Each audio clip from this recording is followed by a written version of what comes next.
It's the Joel Shit Show featuring Joel Shit. Hi, welcome to the Joel Shit Show. I'm your host, Joel Shit. It is raining again. It is one of the rainiest days of the year, just like yesterday. Except now the ground's already wet, so it's not very slippery, and we're going to drive under the runoff just because it's fun. Oh, that was fun. And the roads actually are slipperiest the first time it rains after it hasn't rained for a while. And that was yesterday. Well, it was really the day before. It was really in October. But the point is, the roads only can be so slippery at this point, and now that's where we're at. We have a good sewer system in this city. The history of Willow Glen, of course. Hey, look, fallen tree. Yay! I just drove over a branch. Hi, Michelle. The history of Willow Glen, of course, is that it incorporated, or it allowed San Jose to annex it in exchange for building a sewer system. And it's days like today, I'm kind of glad that we have this sewer system, as opposed to no sewer system and independence. The city of San Jose would not have a lot of the nice things it has if it weren't for us, because there's a lot of property tax value that comes from this neighborhood. It was the first good neighborhood. It's still a nice neighborhood, but it's not the nicest neighborhood anymore. Let's see. Alright. Yesterday, I guess the big news is what's his name, Dexter Coakley, and what's his name, Dexter Martha Brown. Martha Coakley, Dexter Brown. So you could call it the ultimate choke job. It's kind of like what happens in any major sport, really. One opponent doesn't take the other opponent seriously, and then they lose. I mean, this is why it's so hard for teams to go undefeated in college basketball or the NFL. Although it's not that the Colts didn't take the Jets seriously, they just didn't care. So what does it all mean? Well, I'll give the Republicans credit. They are a strong party. They fight for what they want, and they do things. You can't say the Democrats are known for that. The Democrats are known for trying to work together, even when the other side doesn't want to. The Democrats are known for trying to please everyone, which you can't do. It's the old adage, you can please some of the people some of the time, but you can't please all the people any of the time.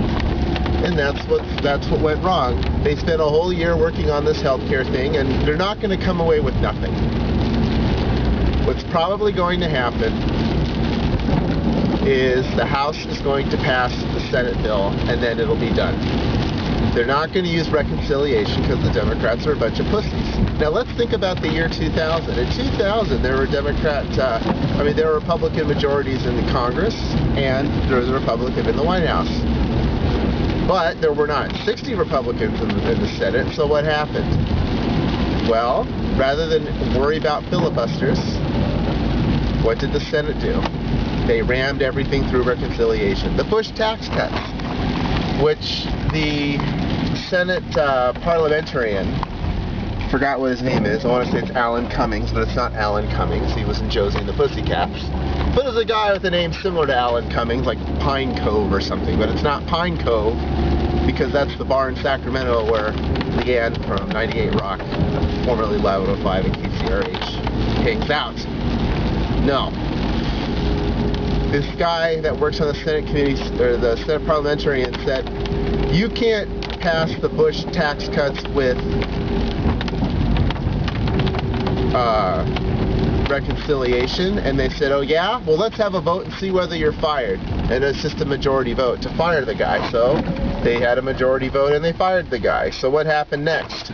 Well, they interviewed for a new guy, and they said, would you say that the reconciliation of the Bush tax cuts is incorrect? And he would say, why no, I think that's just fine. So they hired him, and that's the guy who's in charge of the Senate parliamentary now. Well, I don't know that the parliamentary, that doesn't make any sense at all. He is the Senate parliamentarian. Let's leave it at that and not make up new words. That's not my job to make up new words. So, what happens now? Maybe they try to get the health care bill through the Senate via reconciliation.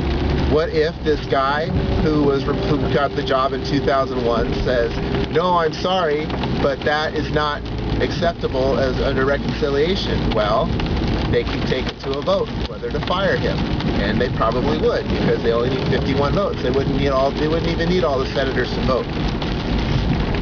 So, what does it all mean? It means that that's what they should do.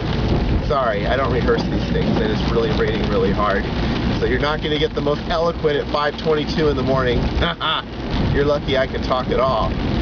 Although maybe, oh, I only missed the light because I was driving safely. That sucks. There's not even anybody here. Oh, what a load of crap. I want my money back. I should just go through the red light right now. There ain't nobody coming. Goddamn son of a bitch, I oughta. Okay, so another thing they can do is nothing, and then they'll get their ass kicked in November. They have to pass something. They have to pass a polished turd of a healthcare bill, because otherwise they're going to lose in November for doing nothing. Although there is still one good thing that can come from this. If the Senate, or the 41 Republican senators band together and go for a filibuster every single time, then Obama can start talking about banking reform. Because if the Republicans block banking reform, that's going to piss off their voters. Because the voters of Republicans, well really most voters actually, are not interested in bailing out banks. They're not interested in doing things that benefit bankers, that, you know, basically we gave the bankers all this money, which, by the way, they're already paying back. It's not like it was a gift, it was a loan. But regardless, people don't look at it that way. So, if we start trying to pass reform in the Congress and certain members of Congress do not vote for it, or they try for a filibuster, well, that makes them look bad, and that could kill them in November. I don't think Republicans are that stupid. They'll find a way to spin it to say, they're doing it wrong, we'll do it right. That's the only angle that they can really take, and honestly, that's what I expect them to do. So, I don't know what to say. You kind of could see Coakley losing to Brown because she just didn't care. She took a week off from the campaign at Christmas. I understand it was Christmas, but you don't take time off on the campaign trail. Can you imagine? So, oh well. So the time we have today, visit us on the web at joelshitshow.com. Email joel@joelshitshow.com.